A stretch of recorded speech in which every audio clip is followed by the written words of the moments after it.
পরের দিন সকালে সুগার তাড়াতাড়ি ঘুম ভেঙে যায়।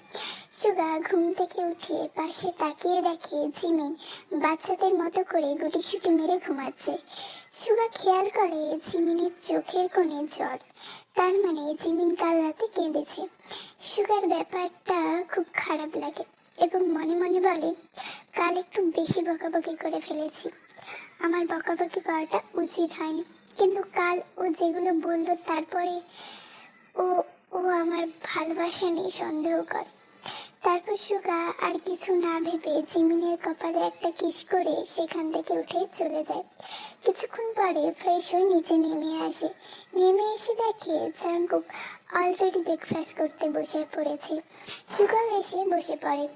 জিন জিজ্ঞাসা করে, সকাল সকাল দুই ছেলে মিলে কোথায় যাচ্ছিস? কিরে, তোরা এত সকালে রেডি হয়ে গেছিস, কোথাও যাচ্ছিস? তা কোথায় যাচ্ছিস?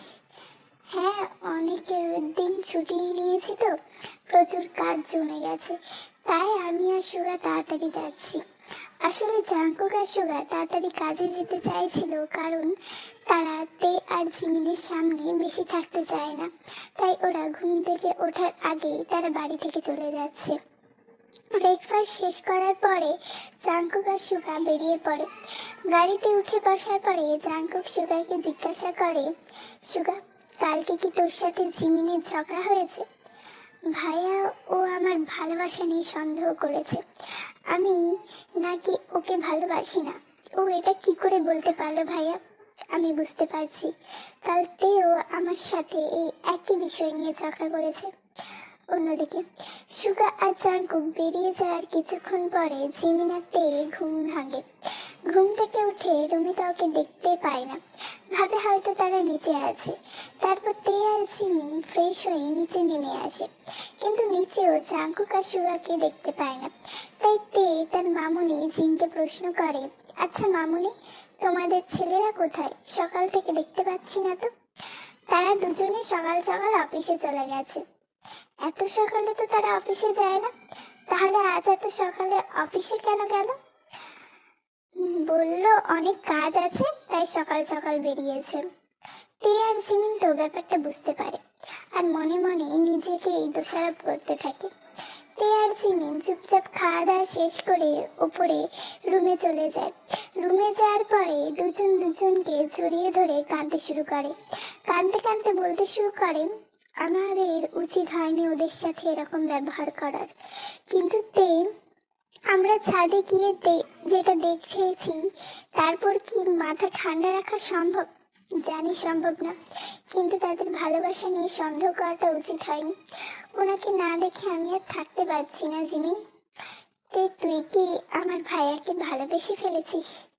জানি না, তবে তাকে না দেখে আমি আর থাকতে পারছি না, প্রচন্ড কষ্ট হচ্ছে আমারও খুব কষ্ট লাগছে।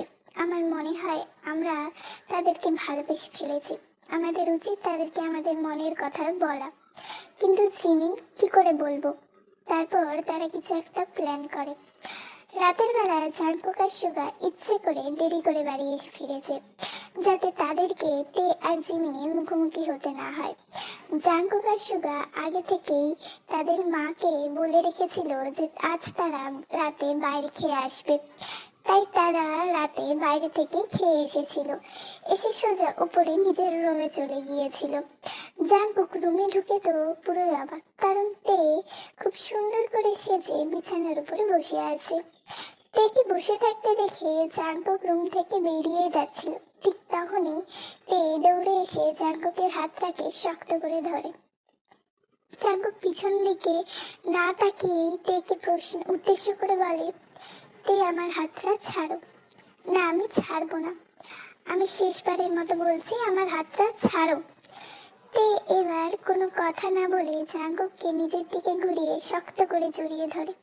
জাঙ্কুক তো পুরোই অবাক হয়ে যায় তের এমন কর্মকাণ্ডে। তারপর নিজেকে স্বাভাবিক করে তেকে নিজের কাছ থেকে সরানোর চেষ্টা করতে থাকে। তে ছাড়ো আমাকে। না, আমি ছাড়বো না, আমি আমি আপনাকে খুব ভালোবাসি। তের মুখে ভালোবাসি কথাটা শুনে জাঙ্কুক তো অবাকের চরম সীমায় পৌঁছে যায়। তে, তুমি কি বললে? আরেকবার বলো। হ্যাঁ, আমি আপনাকে ভালোবাসি, শুরু করেছি ভালোবাসতে। সত্যি বলছি, আমি আপনাকে প্রচন্ড ভালোবাসছি। সত্যি বলছো তুমি? তে এবার জাঙ্কুকের গলায় কিস করে শক্ত করে জড়িয়ে ধরে বলে, হ্যাঁ, খুব ভালোবাসি। আর আপনি কোনোদিন আমাকে ছেড়ে যাবেন না তো? এবার জাঙ্কুকও তেকে জড়িয়ে ধরে বলে, না, কোনোদিন ছেড়ে যাব না। এভাবেই শক্ত করে জড়িয়ে ধরে রাখবো। তবে তার জন্য তো আমার কিছু চাই। তে মুখ তুলে জাঙ্কুকের দিকে তাকায় এবং বলে, মানে? মানেটা হচ্ছে, আমি যদি আজ তোমাকে একটু গভীরভাবে ছুঁয়ে দিই, তাহলে কি তুমি খুব রাগ করবে? তে তে তো লজ্জায় মাথা নিচু করে ফেলে। জাঙ্কুক তের সম্মতি পেয়ে তেকে কোলে তুলে নেয়। তারপর বিছানার কাছে এসে বিছানার ওপর শুয়ে দেয় আর নিজেও উঠে পড়ে তের উপরে। ধীরে ধীরে তের পুরো মুখে চুমুতে চুমুতে ভরিয়ে দিতে থাকে। ধীরে ধীরে গলায় নেমে আসে। তারপর জাঙ্কুক এক টান দিয়ে তের পরনে থাকা শাড়িটা খুলে দেয়। ধীরে ধীরে আরো গভীরভাবে স্পর্শ করতে থাকে তেকে। অন্যদিকে সুগা রুমে ঢোকার সাথে সাথেই জিমিন দৌড়ে এসে শক্ত করে সুগাকে জড়িয়ে ধরে। ব্যাপারটা এত তাড়াতাড়ি ঘটে যে সুগা কিছু বুঝে উঠতেই পারে না। তারপর নিজেকে স্বাভাবিক করে জিমিনকে নিজের কাছ থেকে দূরে সরিয়ে দেয় এবং টাওয়াল নিয়ে সোজা ওয়াশরুমে চলে যায়। সুগার এমন করাতে জিমিন খুব খারাপ লাগে, কিন্তু সে তবুও সুগার জন্য অপেক্ষা করতে থাকে। বেশ কিছুক্ষণ পর সুগা ওয়াশরুম থেকে বেরিয়ে আসে। তারপর কোনো দিকে না তাকিয়ে সোজা বিছানার উপরে এসে শুয়ে পড়ে। জিমিন তখনও পর্যন্ত সুগার জন্য অপেক্ষা করছিল।